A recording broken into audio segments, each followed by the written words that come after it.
welcome back to the Little Urban Farm. I know it has been a minute.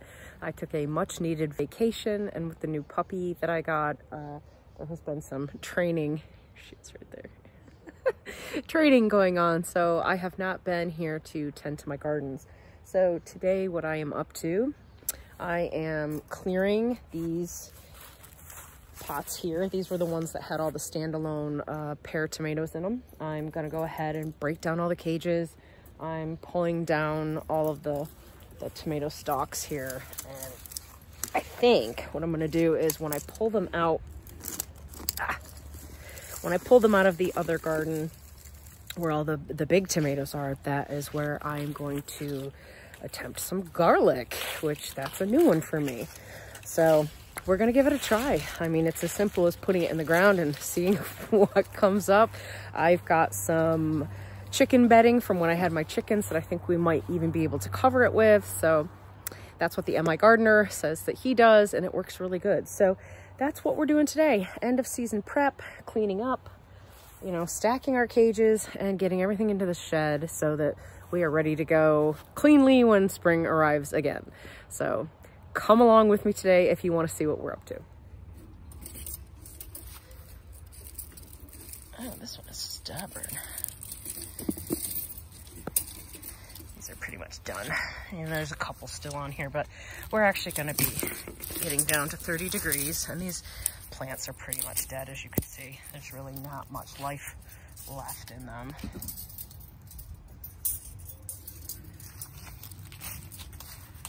So these, I like these square cages because they fold flat.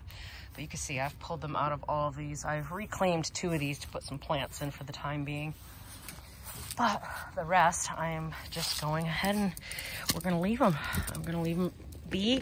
These, by the way, are what I did the last time, anyway, is this is where the pear tomatoes grew. And towards the end of the season, I let some of those pear tomatoes fall. Now those ones are not ripe, but I usually let some fall, and what happens is in the spring I get volunteers. I don't even usually have to necessarily worry too much about, you know, seed saving, though I have saved some of those seeds. Now we are also going to go over here and start pulling out these tomatoes. A couple of these are still hanging on, and I'm actually rather impressed. I did pick a couple tomatoes this week, but you can see now we're really down to bare bones. There's not much here. And I did see that over here on the cherry tomatoes, I'm actually still getting some flowers, which I thought was kind of funny. Wasn't expecting that. So, you know, they're hanging on. They're hanging on for dear life, but just a couple green ones here. I mean, that's tiny. That's not gonna really probably do much, and there really isn't much else in here. So it's time to reclaim this bed. You can see there's still some leeks in here. We're gonna leave those. They might get a little bit bigger now that they've been in here a while.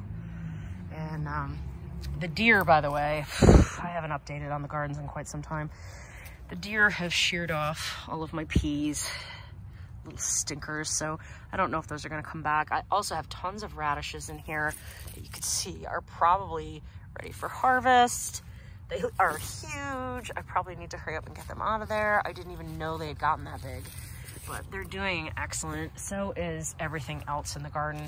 Okra, at this point, I'm leaving these. See how big they are? They're just massive.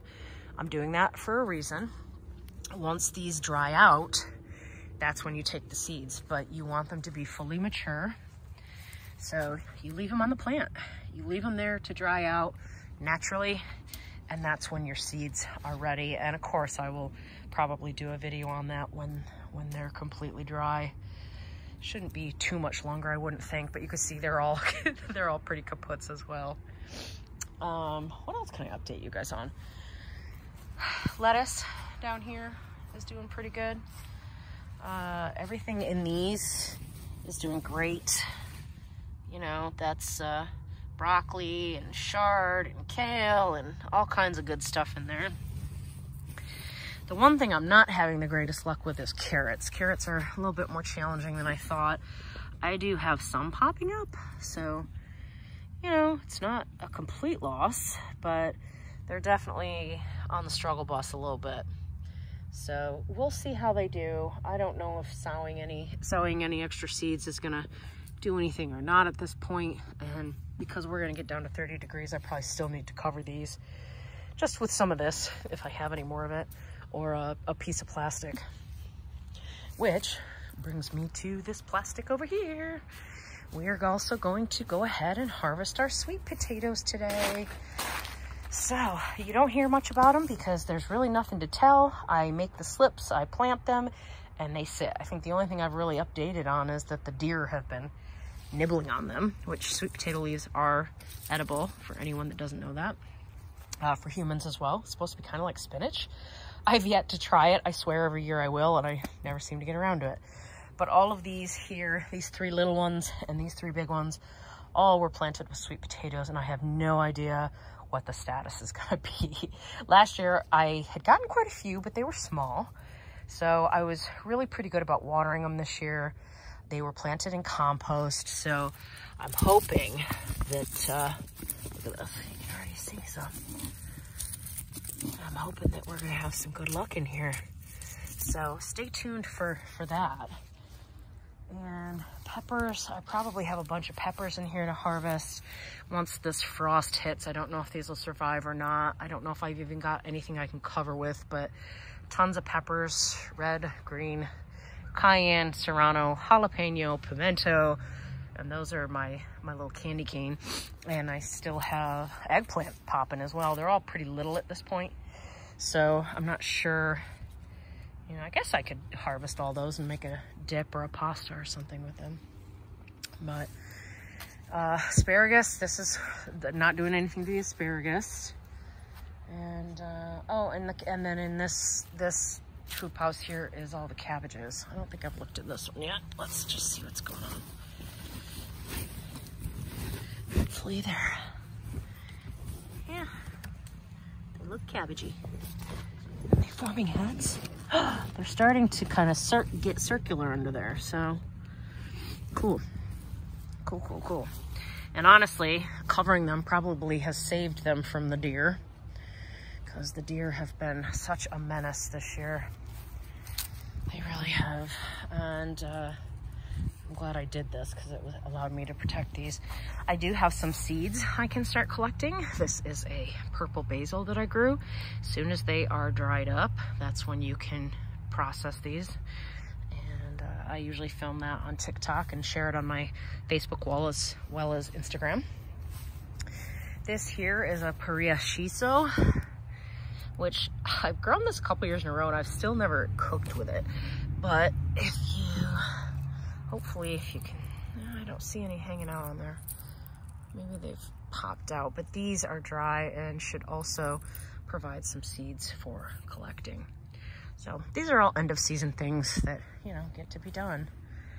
So, well, I am not gonna film ripping these out because, you know, there's not really much to that. But that's all I'm gonna be doing for today, along with the sweet potatoes. So hold for a minute and I will be back. So I went ahead and I have cleared some of the garden beds. I cleared the pots that are back there. This one here had the tomatoes in it. I've left the cherry tomatoes because they still have some red ones on them and I just can't bring myself to take them out yet. They're just gonna get killed by the frost tonight probably, but I'm leaving them anyway because they're right on the edge. And I'm not ready to finish processing this bed yet for the garlic. So we're gonna go ahead and move on to sweet potatoes, and garlic might just be another video later this week. So for now, there's these 3 pots there, and then I've got these bins that I'm planting in, and I've laid down a piece of plastic. We're just gonna dump them out and dig through and find the potatoes. And I have found, for me, I don't have a ton of space. This is the easiest way for me to do the sweet potatoes. But this was started from my own slips this year. I didn't buy slips, I created them myself. I have videos on that if you're interested. And so this is all basically free food that I've cultivated myself. So I get really tickled by that. So let's go ahead and see what we got in here. This is the first bin that we're gonna do. This one, unfortunately, is kind of falling apart on me. And some of the vines, as I was even trying to pull it away, it started to come up. But there's a sweet potato right there, attached to what was likely either one that rotted or a starter potato. So there's one.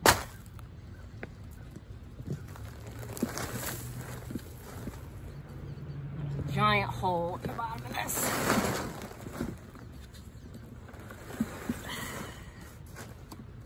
Don't think there's any more in there. And so let's see. Let's see, they've got, let's go there. Yeah, these are much better sized than they were for me last year. So that's exciting. It's tiny, don't do much. This one, what is going on here? That looks like rodent teeth marks. So something got in there. Those are nice sized potatoes there. Let's see. Oh yeah. So I gave them more space this year. That seems to have worked out well. The bin was definitely a good addition. I think what I did is, I think I did 4 slips in each bin. Or maybe it was 6, I can't remember. Lots of worms in here.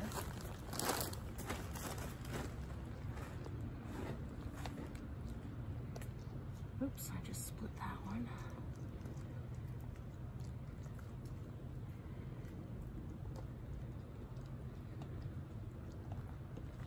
Now, that one might be a white one. I had 2 different varieties that I planted. A regular red and white. So that one there looks like, well, no, maybe it's not. That one's got a little nibble out of it. It looks white on the outside compared to the others. But, all right, that might be it for this barrel. And what I'm gonna do with all this dirt and compost is throw this in the back. I have a bed that I've cleared back there, and I'm gonna go ahead and put it in a garden so that it can be revitalized. So far, I'm not having the best of luck. The last bucket that was this size produced that. These ones were planted a little bit later in the season. I had left the slips sitting on my counter a little bit long, and clearly they probably didn't have enough time to do anything, though they were growing, but they've also been battling the deer. So I don't know if that had something to do with it. I also think there might have been a critter getting in, because I found a hole in the bottom of one of these, so that is also a possibility.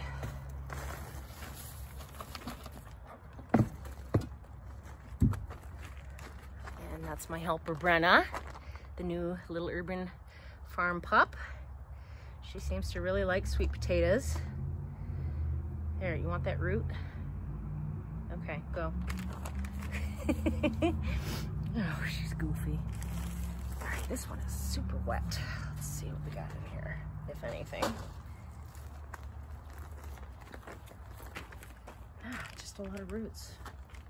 They look like little fingers. Yeah, this is kind of a bust this year. Okay, go take those.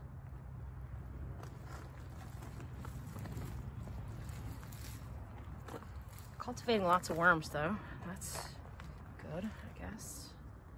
I guess I could have just turned this into a worm farm.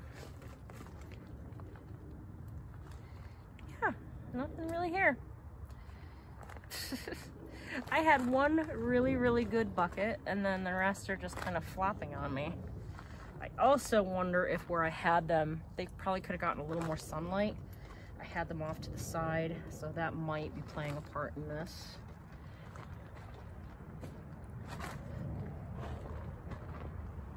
Huh.